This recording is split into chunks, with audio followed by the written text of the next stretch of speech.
السلام علیکم۔ علامہ احسان الہی ظہیر ریسرچ سینٹر کو سبسکرائب کریں اور بیل آئیکن پر کلک کریں تاکہ ہر آنے والی نئی ویڈیو کا نوٹیفیکیشن مل سکے۔ شکریہ اللہ وبرکاتہ۔ پچھلے دنوں مشہور دیوبندی مناظر مولوی منظور مینگل صاحب کا ایک ویڈیو کلپ دیکھنے کا موقع ملا۔ اس ویڈیو کلپ کے اندر مینگل صاحب نے حلالہ کے موضوع پر گفتگو کی ہے اور حلالہ کو لعنت بھی قرار دیا، بے غیرتی بھی قرار دیا اور ذلت والی صورت بھی قرار دیا۔ آیا اس کے پاس رجوع نہ کرو، عدت گزر جائے، جا کر کسی سے نکاح کرو، مستقل نکاح کر دو۔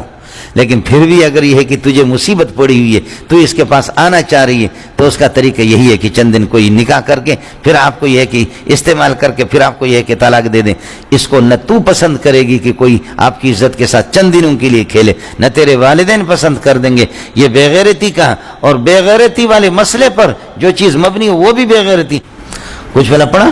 اس بے غیرتی کو عورت برداشت نہیں کرے گی، بلکہ لعنت ہے، لعن اللہ المحلل والمحلل له۔ دوسرا شوہر نکاح کرتا ہے اس شرط پر چند دن استعمال کر کے پھر چھوڑ دوں گا، یہ لعنت ہے۔ لیکن ویڈیو کے آخر میں مولوی منظور مینگل صاحب نے اپنی تقلیدی ذہنیت کا مظاہرہ کرتے ہوئے یہ بھی کہا کہ پھر بھی حلت ثابت ہو جائے گی، کیونکہ المحلل والمحلل له کے الفاظ ہیں، پھر بھی حلال کا لفظ آ گیا۔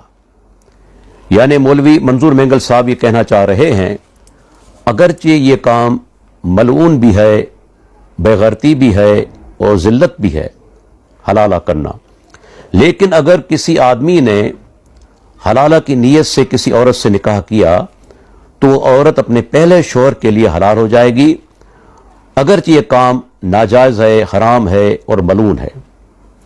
مینگل صاحب کی جو دلیل ہے اس کا جواب میں کلپ کے آخر میں دوں گا۔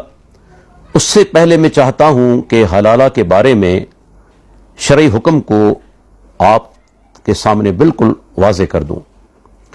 اللہ کے پیارے پیغمبر محمد رسول اللہ صلی اللہ علیہ وسلم کا فرمان مبارک ہے، لعن اللہ المحلل والمحلل له، ابن ماجہ کی حدیث نمبر 1936، کہ اللہ کی لعنت ہے اس آدمی پر جو حلالہ کرے اور جس کے لیے حلالہ کیا جائے۔ ابن ماجہ کی حدیث ہے، اس کے اندر الفاظ ہیں لعن رسول اللہ صلی اللہ علیہ وسلم، کہ اللہ کے رسول نے لعنت کی ہے حلالہ کرنے والے پر اور جس کے لیے حلالہ کیا جائے۔ لیکن یہاں میں چاہوں گا کہ مشہور بریلوی عالم اور ایک دور کے اندر اسلامی نظریاتی کونسل کے چیئرمین پیر کرم شاہ الازہری، ان کا تفسیر ضیاء القرآن، اس کی جلد نمبر 1 اور صفحہ نمبر 159، پیر کرم شاہ صاحب نے جب اس حدیث کا ترجمہ کیا، میں وہ ترجمہ چاہتا ہوں کہ آپ کے سامنے پیش کروں۔ وہ ترجمہ کرتے ہیں حلالہ کرنے والے پر بھی اللہ کی پھٹکار اور جس بے غیرت کے لیے حلالہ کیا جا رہا ہے اس پر بھی اللہ کی پھٹکار۔ یہ ترجمہ پیر کرم شاہ ازہری صاحب کا ہے، جو کہ مشہور بریلوی عالم ہو کر گزرے ہیں، اب ان کا انتقال ہو چکا۔ واضح رہے کہ حلالہ کا معنی کیا ہے۔ میں چاہتا ہوں یا 3-4 حوالے پیش کروں۔ ایک القاموس الفقہی، یہ کتاب ہے جس کو دیوبندی حضرات نے کراچی سے شائع کیا ہے۔ دوسری کتاب ابن اسیر کا النہایہ، تیسری کتاب القاموس الوحید، یہ بھی دیوبندی حضرات نے شائع کی ہے۔ اس کے اندر یہ لکھا ہوا ہے کسی عورت کو اس کے شوہر نے 3 طلاقیں دی ہوں، اس عورت سے کسی دوسرے شخص کا اس نیت سے نکاح و مباشرت کرنا کہ وہ پہلے شوہر کے لیے حلال ہو جائے، اسے کہتے ہیں حلالہ۔ اب دیکھا جائے تو یہ حلالہ نکاح شرعی ہے ہی نہیں، بلکہ میں کہوں گا یہ ایک فراڈ ہے، یہ نکاح ہے ہی نہیں۔ دیکھیں اللہ تعالیٰ کے کلام قرآن مجید کی عظمت۔ اللہ تعالیٰ نے سورہ نساء کے اندر آیت نمبر 24 میں نکاح کا جو مقصد بیان کیا ہے اور جو ایک نیت مومن کی ہوتی ہے وہ بیان کی ہے۔ مختصر الفاظ کے اندر